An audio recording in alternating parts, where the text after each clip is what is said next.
September ahumdagi kunmathoi fauba Black September oina observe tawgani haina Phambaina lauthopaga loinana changsilakpa khongjangsindasu miyamna mateng pangbinaba Phambaigi spokesperson 𝐏𝐇𝐀𝐆𝐈 appeal directly.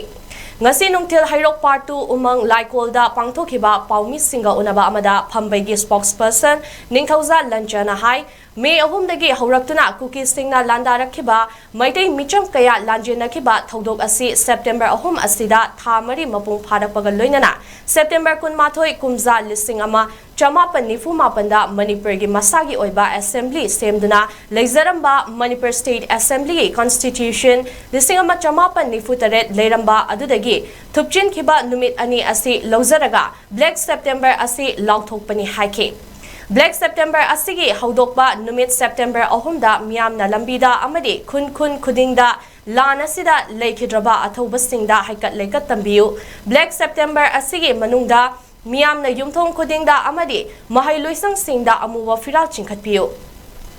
Aikoi isagi lamdamda michen oiraba aikoi khudingmakna masigi mayokta yaningdaba phongdok minasi loinana Black September gi manungda tangkak naina changsilakpa khongjangsinda miyamna saruk yabiu amadi political leaders sing tongan ba CSO sing unaduna manipur gi apunbagi oiba warep ama laknabasu hotnagani amadi India government na ngasi phawda tumina leithoklaga miyam gi apambada amata tawraktaba amadi security singna micham miyambu singnarakpa mayam asi ngakthok ninaba aikoi punna changsilmina si haike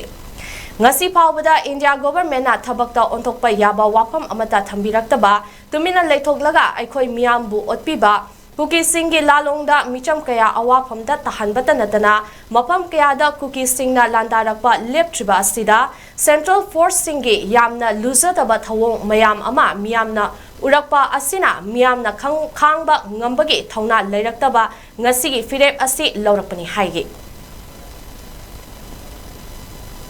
Mapong kayada cookie singa landarak peleptriba sumba sida operation gi leibiriba lalong ama oina operative tactics haibitare central amasung paramilitary forces singi yamna collaborative oiba mong manba sumba thawong mayam ma miyamna ubirakpa aduga khunja sinna tambirakpa mayam sinanga sidi government of India gi operative silence amasung security personnel singi operative tactics asi mayam se punchil lakana miyamna khangba ngamaktabadagi masiga sagon nana aikoina ningsing badi megi tang ahumdagi haukiba maitai singi awabu mayok na ribang asigi conflict asigi horokom oikiba cookie singna koibu landarakhiba maralaitaba kumi kaya lanjen nahan kiba siumba thodosi haukiba megi tang ahum asi dagi laujaraga September gi tang ahum phawda thamari mapung pharakpa loinana September gi tang kunmathoi lising machmapan nifu mapanda manipur gi Masagi oiba assembly semdana leijaramba adugma manipur state assembly manipur gi constitution 1947 leiramba adudagi khangogdana manipur gi masagi oiba inner sovereignty madugi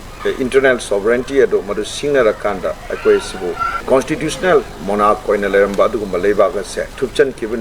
numit ani si laujaraga September gi tang ahum dagina September gi tang kunmathoi fawba se akoina Black September amubu September haidana Phambaina mayamda pangthokpinaba akoina haijari